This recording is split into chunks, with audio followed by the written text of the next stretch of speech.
And the point of this video is to explain why do what you love, aka follow your passion, is advice. And the point of this video is to explain why it isn't.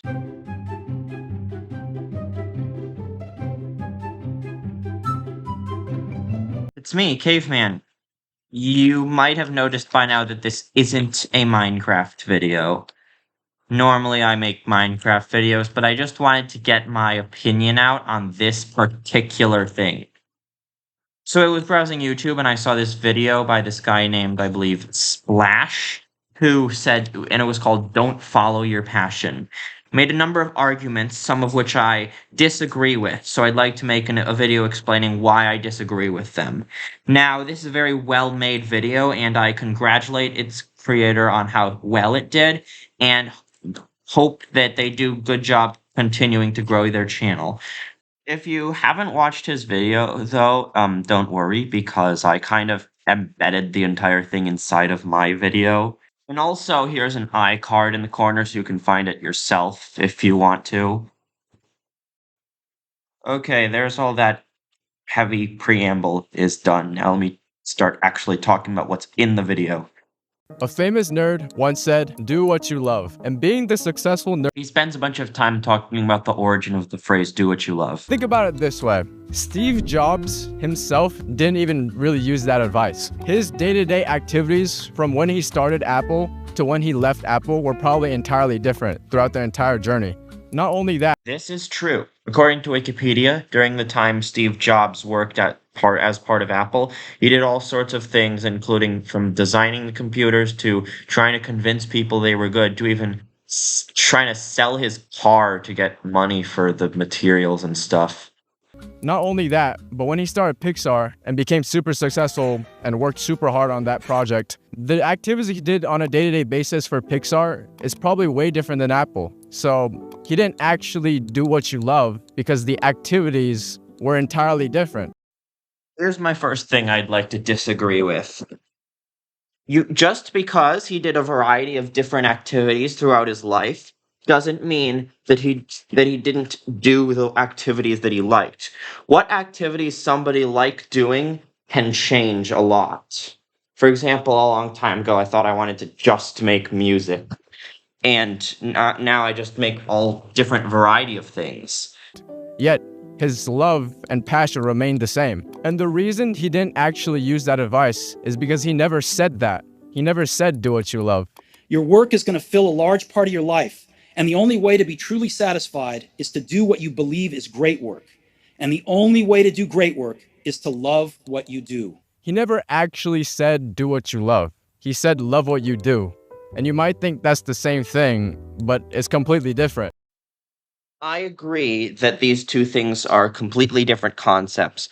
However, what I'm trying to say is, I don't think that the reason that he kept switching things is because he was just able to learn to love the new things. The reason he switched activities is because what he loved doing changed over time. If he could just if he was just loving what he does, then if he was just loving what he did, he would have just stick with one thing because he would have been able to just love that. And you know that quote, the only way to do great work is to love what you do. That's actually not the entire quote. Here, I have it here.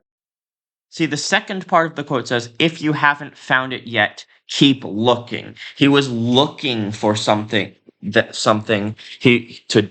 he would love doing, which is that he couldn't love just doing a certain job for a specific amount of time.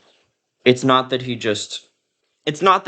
didn't try to love what he did, but it's that he found the thing that was easiest to love doing. And whenever that changed, he changed what he did accordingly. Do what you love and love what you do entail two completely different things. And the point of this video is to explain why do what you love, aka follow your passion, is advice. And it'll just get you being broke, number one, and number two, not even enjoying the thing you're doing. While love what you do, which is what Steve Jobs actually said, will get you both rich and fulfilled. aka you get to have your cake and eat it too, type shit. So let me cook. First of all, there's a huge difference between So this is the part where he actually gets into the actual meat of his arguments, and he's trying to say, I believe, that hobbies should sort of stay hobbies, and you shouldn't try to like make them your job because it becomes a completely different feeling. I never thought I could love this hard.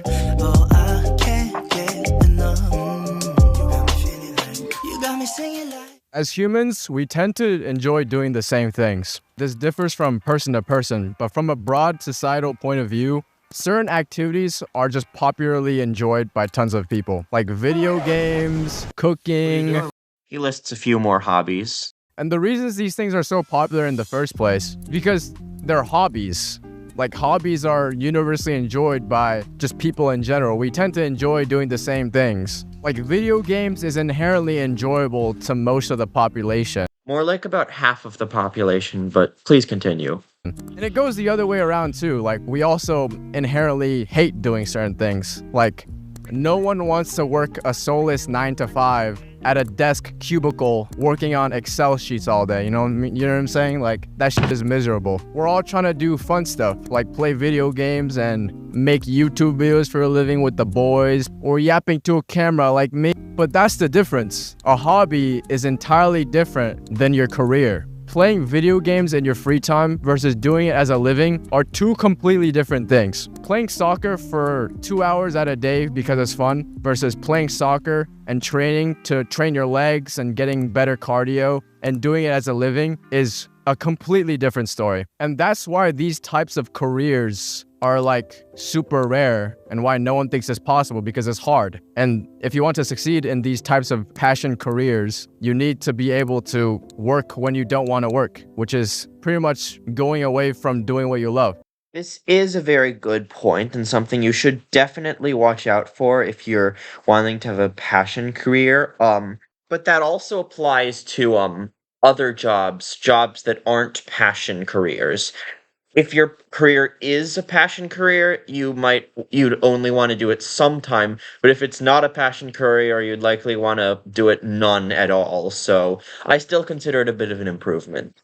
Rob Top, the creator of Geometry Dash, went like 4-ish years, like kind of making the new update kind of slowly for like I don't know, like 5 to 7 years. I forget the exact amount, but they never, they never complained. The game was just doing fine afloat, just passively making money which bought him a lot of time to take his time and work on the new update each day, only the times when he wanted to, until it was at a point where he felt like he could finally release it. And the Geometry Dash community was okay with that. If you want to be a YouTuber, an athlete, or a streamer, you're gonna have to stream when you don't want to stream. You have to make videos and film and edit when you don't want to edit, film. You're gonna have to work out when you don't want to work out. If you want to be an athlete, you're gonna have to train when you don't want to. It no longer becomes something you love doing. It becomes your job. Yes, things stop being fun if you do them too frequently. But I would much prefer a job that's kind of fun but just gets stale over a job that isn't fun at all to begin with. And that's why tons of YouTubers are retiring, and we see that. It's great and all, but it's still a job at the end of the day, and you're forced to do it. If you like video games, try playing video games for like 12 hours straight, and you'll know what I mean. Like, there's a certain point where that just becomes miserable, and like you're just pushing through. That's not even that bad, because the reality of tons of streamers and YouTubers and all these people that do their passion careers, like athletes. Those times when you get up early and you work hard, those times when you stay up late and you work hard, those times when you don't feel like working, you're too tired, you don't want to push yourself, but you do it anyway. Is they do it for more. They do it 12 hours a day, 7 days a week for the next like 5 years. And that's why they're so successful, is because they're willing to do that when everyone else isn't. Which is because it's fun for them, because it's something they enjoy, and something that they haven't gotten tired of because they enjoy it that much, which there are some people like that are like that. Bro, every sweat that's like barely red is 20-hour stream, right? 19, 22, 21, 15, 24, 23, 23. And by doing it that much, the thing that you love doing will eventually become a chore, and you won't love the activity of doing it that much anymore. And if that's the only reason you're doing it, then you're slowly not gonna do it. And it's the reason why millions of people quit every single day on their passions, because they realize that same fact. If somebody has an interest or a passion and they've done a lot of stuff with it, made some money off of it, and it becomes boring, well, then they can move to something else. It's not like you're not like locked into doing this one thing that you decide is going to be your passion for the rest of eternity. Future Alex here, and I know a lot of you guys are trying to find that one career path, find that one passion that you really like, love the activity of doing, but you got to stop doing that too, because there is no thing that you will always love the activity of doing. Also, as humans, we kind of just like being good at things, so if you're bad at filming, why would you like filming? Or if you're bad at playing video games, you're not going to enjoy playing video games. The only reason you would want to do it is because you see your own improvement and you can see yourself getting better. There's no one activity that's like perfect. You just pick one of them and get good at it. And that thing will become your passion, since all your passion is something that you're good at and you like improving in. And that could literally be anything. I'm bad at chess, and no matter how many times I play, it doesn't seem like I get better at it, but I enjoy it just because every time I lose, it's interesting and like it's fun to try to see how long it can last before my opponent absolutely destroys me. But other than the idea that things that you're not good at are not enjoyable to you, this is a good tip, and I would encourage using it if you don't know what you want to do with your life.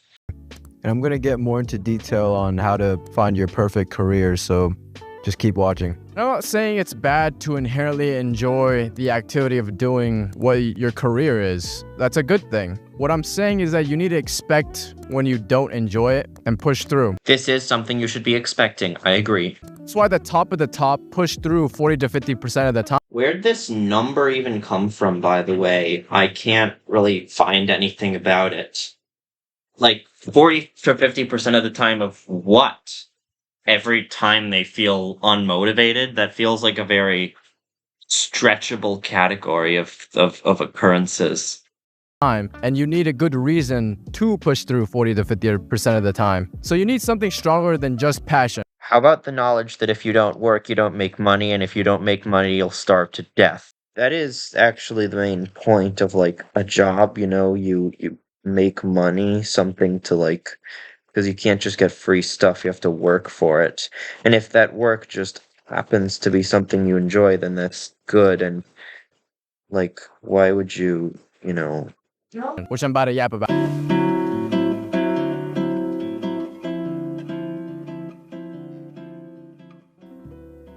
Alright, since we're on the topic of deciding what career. He talks for an entire 5 minutes without making any points that I feel like I have to interject and say something about. So we're skipping to like 12 minutes into video now. If you guys have ever boot up Premiere Pro and you see that empty timeline, you'll know what I mean. It's hard. So if you're doing YouTube or any of these careers just because you think it'll be fun or always be fun, you're going to give up because it's not always going to be fun. It's going to be hard. That was my motivation at the start of making videos like these. But as I made more videos, I kind of realized that I just enjoy making videos people like. That's the value I want to provide to society. I love entertaining people and I love making shit that people enjoy, like videos. How it sounds to me is that he's followed his passion, and when he stopped being motivated, he thought about the value he provides to other people by doing that. He didn't change what he did, he just realized that what he does provides value to society, which is something that made him continue being motivated to do it. And obviously, I care about the money and fame as well. If I have a lot of money, I can, number one, retire my parents, which is something I really want to do. And number two, be able to not stress about money, which is also a really nice thing. But yeah, enough about me. This is the ideal checklist for choosing your career. Number one, you need to care about what value it provides to society. You need to be really clear on what you want to do for society and how you want to help people, because that way you can make money. Number two, you need to care about the outcomes of the thing you're doing. Like for me, I can get a lot of money and fame, which I care about because those are things that would be nice and I want those things. But that's pretty much it. If you have those two things, you'll be full. Most hobbies, though, tend to already encompass both of these.